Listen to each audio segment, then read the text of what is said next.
आराध्य देव के चरणों में सत सत वंदन। से पन्नया अक्षय साय रेवा, से पन्नया अक्षय साय रेवा, महोदहीवा वि अनंत पारे, अणाइलेवा अकसाई मुखे, अणाइलेवा अकसाई मुखे, सक्केव देवा हि वै जुईमम। भगवान महावीर को आगम के इस पद्य से वंदना करते हुए हम अपने तीर्थंकर के प्रतिनिधि हमारे गुरुदेव आचार्य श्री महाश्रमण जी को वंदना करते हैं और वंदना करते हैं सभी साधु संतों को।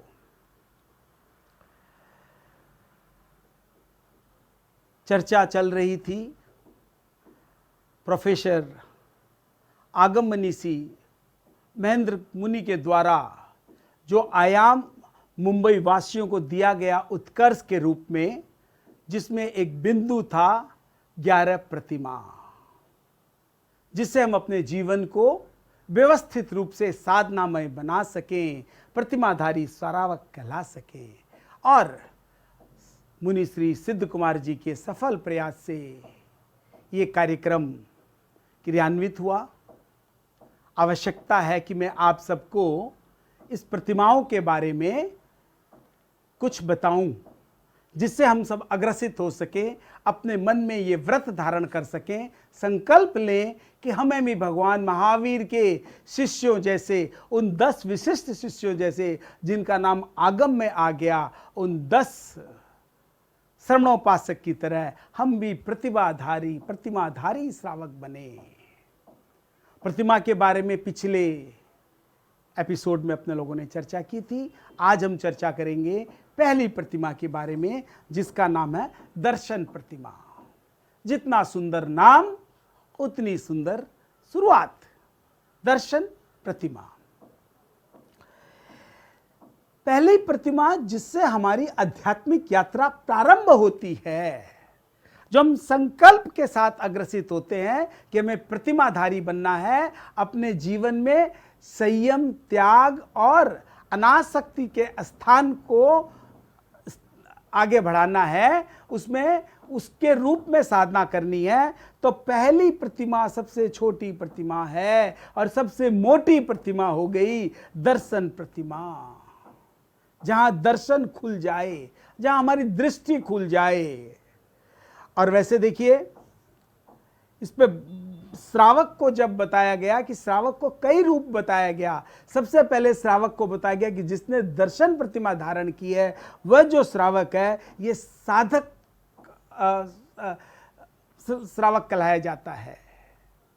क्योंकि जो तो पापचिक श्रावक, नैष्ठिक श्रावक और दूसरा साधक श्रावक, जब प्रतिमा में वो धारण करता है किसी न किसी रूप में पहली प्रतिमा से, तो वो साधक श्रावक कहलाता है। वो अपने अष्ट मूल गुणों को धारण करता है।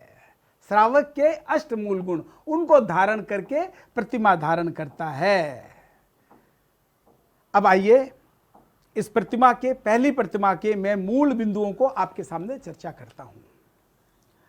पहला, जो दर्शन में जो सम्यक दर्शन है, जो चौथे गुण स्थान में हमने प्राप्त किया है, जो हमारा सम्यक्त्व है, वो 25 दोषों से रहित हो। 25 दोष आते हैं सम्यक दोष के, आज मैं डिटेल में नहीं जाऊंगा। जो जब धारण करना चाहेंगे, जो श्रावक इन प्रतिमाओं को धारण करना चाहेंगे, तब चर्चा करेंगे उन दोषों से कि वो कौन से दोष हैं, जो हमारे समंत भद्राचार्य ने भी जिसका विश्लेषण, विवरण काफी डिटेल में किया है कि सम्यक दर्शन हो तो 25 दोषों से रहित सम्यक दर्शन, यानी सम्यक्त्व, यानी जीवन में सम्यक्त उतर जाए, हम सम्यक्त्वी बने। तो दर्शन का पहला है सम्यक्त्व, और दूसरा 7 व्यसन से मुक्त। जो 7 व्यसन है, जुआ, चोरी, मद्य मांस का त्याग, परस्त्रीगम और वेश्यागमन का त्याग, झूठ, चोरी, ये 7 व्यसन है। इन 7 का, इनसे हम मुक्त हो जाएं, ये पहली प्रतिमा में ही आता है। और तीसरा, जो श्रावक के जो 8 गुण जो मैंने कहा था कि साधक श्रावक बने, वो अपने 8 मूल गुणों को धारण करे, उनकी चर्चा में थोड़ा बता देता हूं कि वो 8 मूल गुण कौन कौन से हैं श्रावक के, जिनको उसे धारण करना है। सबसे पहले, देव धर्म और गुरु में पूर्ण आस्था, कहीं कोई संशय नहीं, कहीं कोई मन में विवाद दुर्विवाद है ही नहीं। सच्चे देव धर्म और गुरु में पूर्ण आस्था, श्रद्धा, श्रद्धा का नाम ही है प्रतिमा। अगर श्रद्धा अगर अटक गई, श्रद्धा में कमी आ गई, तो वो आदमी प्रतिमाधारी श्रावक नहीं बन सकता। और श्रद्धा माने क्या होता है? श्रद्धा माने हो गया कि सत्य के प्रति, यथार्थ के प्रति पूर्ण श्रद्धा। यानी श्रद्धा किस पे? देव धर्म और गुरु पे तो है ही, यथार्थ के प्रति पूर्ण श्रद्धा। और दूसरा, आइए, अनावश्यक हिंसा का वर्जन। अनावश्यक, जो मैंने बताया, पहला देव धर्म और धर्म के प्रति पूर्ण आस्था, दूसरा जिसको बोलते हैं, चूंकि हम गृहस्थ हैं, श्रावक है, पूर्ण अहिंसक नहीं हो सकते, मुनि जीवन में नहीं उतारा है, तो आवश्यक हिंसा तो होती है, हम नहीं त्याग कर सकते। अनावश्यक हिंसा का वर्जन, यानी वो चेतना रहे, ये संकल्प रहे कि जहां तक संभव हो मैं हिंसा का सहारा नहीं लूंगा, हिंसा से बचेंगे।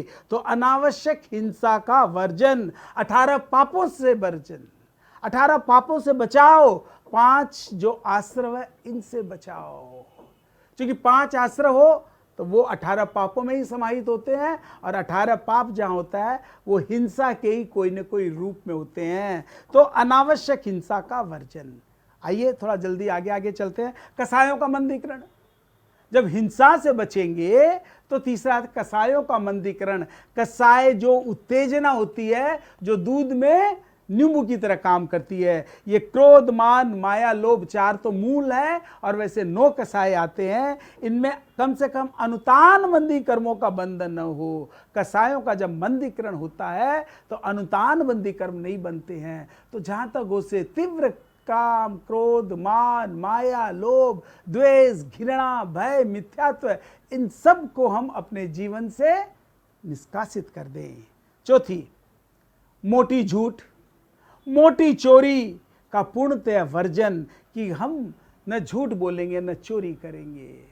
हर व्रतों में आता है, हर साधना पद्धति में आता है। एक झूठा व्यक्ति जो सत्य से दूर है और एक जिसने चोरी का आश्रय लिया है, वो साधक कहाँ से बनेगा? तो मोटी झूठ और चोरी का वर्जन, यानी आरंभ सारंभ से हम बचें। व्यापार में भी जहां तक संभव हो मोटी झूठ और मोटी चोरी से बचे। जब 12 व्रत की चर्चा होती है तो डिटेल में मैं इसके बारे में बताता हूं कि कौन सी मोटी झूठ कहलाती है और कौन सी मोटी चोरी कहलाती है। नेक्स्ट, अभक्ष्य खाने का वर्जन। हम श्रावक हैं, सिविलाइज्ड पुरुष हैं, मनुष्य गति मिली है, क्या हम अभक्ष्य खाएंगे? नहीं। अभक्ष्य माने जो प्रकृति ने हमारे लिए खाने भक्ष्य का नहीं बनाया है। हर, कहते हैं जीव जीवस्य भोजनम, हर जीव का कोई न कोई भोजन प्रकृति निश्चित करती है, चाहे वो जीव ही हो। जीव जीवस्य भोजनम, हमारे लिए वनस्पति ही अभक्ष्य है, यानी हम अभक्ष्य को नहीं खाएंगे। यानी आहार संयम और आहार विवेक, मांसाहार का त्याग करेंगे, जहां तक हो उसके जमी कंद नहीं खाएंगे। जो भी अभक्ष्य है, मांसाहार तो है ही, लेकिन अगर उसके मांसाहार के अलावा भी हमारा आहार हित मित और सात्विक होना चाहिए। आगे चलते हैं। उपासना पद्धति का जहां तक सवाल है, चूंकि हमें दर्शन प्रतिमा धारण करना है, तो हमारे ये 8 श्रावक के गुणों में आता है उपासना करेंगे, हम उपासक बने। उपासक माने ये सामायिक संवर, इन सब को हमारे जीवन में वो करें। श्रुति, हम गुरुजनों का, साधु संतों का प्रवचन सुने, उनके प्रति उनके दर्शन करने जाएं, सारी उपासना पद्धति। श्रावक हो और उपासक नहीं हो, ये तो बड़ा विचित्र सा लगता है। और 7वां, चूंकि हमने महाव्रत नहीं पाले किए हैं, चौथे व्रत का पूर्णतः त्याग नहीं है, तो अब्रह्मचर्य की भी सीमा तो रख सकते हैं। उसका सीमाकरण तो कर सकते हैं, और उसका सीमाकरण करते करते कि कम से कम तिथि टालेंगे, अमावस्या पूर्णिमा टालेंगे, दिन के समय को टालेंगे, ऐसे करके अपने जो अब्रह्मचर्य की सीमा करेंगे, जिसमें कहते हैं जब व्यसन मुक्ति हो गई तो पर स्त्री गमन नहीं करेंगे, वेश्यागमन नहीं करेंगे, यानी मैथुन संज्ञा का बहुत संयमन कर लें। और इसके साथ साथ आता है परिग्रह की सीमा, जिसको हम बोलते हैं इच्छा परिणाम। कि परिग्रह, आदमी 9 ग्रह को जानता है, सबसे बड़ा ग्रह है परिग्रह। और परिग्रह ही जब लोग बोलते हैं शनि ग्रह सबसे ज्यादा आदमी को कष्ट देता है, मैं कहता हूं वो तो कुछ भी नहीं है, सबसे बड़ा ग्रह है परिग्रह। और जब परिग्रह मनुष्य के जीवन में आता है तो उसकी आध्यात्मिक यात्रा वहीं अपने आप बंद हो जाती है। तो परिग्रह की, हम पूर्ण अपरिग्रही नहीं बन सकते, तो परिग्रह की छीमा तो कर सकते हैं, अपनी इच्छाओं का परिमन तो कर सकते हैं, मंदीकरण तो कर सकते हैं। क्योंकि तृष्णा, वासना, कामना जितनी असीम होती जाएगी, ये अग्नि उतनी फैलती चली जाएगी, भव भ्रमण बढ़ते चले जाएंगे। और 8वां, जो हमारा 8वां मूल गुण है, त्रिगुप्ती साधना, मन, वचन, काया, जहां तक उनसे मनोगुप्ती करें, काय गुप्ती करें और वचन गुप्ती करें। मतलब वचन में बोले तो अच्छा बोले, सत्यम बुर्यात प्रियम बुर्यात, सत्यम अप्रियम न बुर्यात। हमने बात की थी झूठ के विषय में कि झूठ नहीं बोले, तो सत्य बोले, वचन मन से, वचन से, काया से, मनसा वायसा कायसा, त्रिगुप्ती साधना का अभ्यास करें, कायोत्सर्ग करें और कोई भी साधना का प्रयोग करें जिसमें इन तीनों की त्रिगुप्ती साधना हो जाए। ये हुए हमारे 8 गुण, जो अष्ट गुण है हमारे।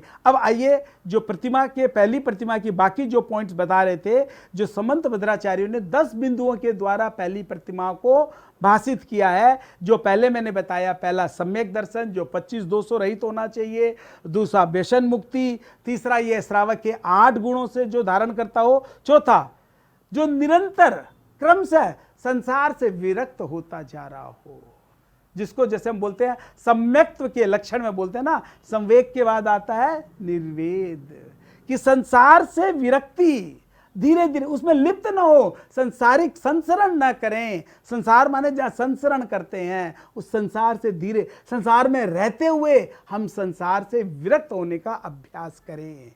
5वां, इंद्रियों को अपने विषयों से दूर, प्रति संलीनता जिसे हम कहते हैं, हमारी इंद्रियां भोगों में लिप्त रहना चाहती है, हमारी 5 इंद्रियां अपने अपने विषयों में गुल होना चाहती है। इंद्रियों को संयम दें, इंद्रियों की जो उपयोगिता है उस विषय में इंद्रियों को हम प्रेषित करें, इंद्रियों का उपयोग करें, बाकी इंद्रियों को अपने विषयों से दूर रखें, जिसको प्रतिसंलीनता कहते हैं। प्रत्याहार में भी आता है, योग हो चाहे ध्यान हो चाहे कोई भी साधना पद्धति हो, उसमें सबसे पहले आता है इंद्रियों को अपने विषयों से दूर करें, प्रतिसंलीनता। और 6ठा, पंच परमेष्टि का आश्रयभूत हो।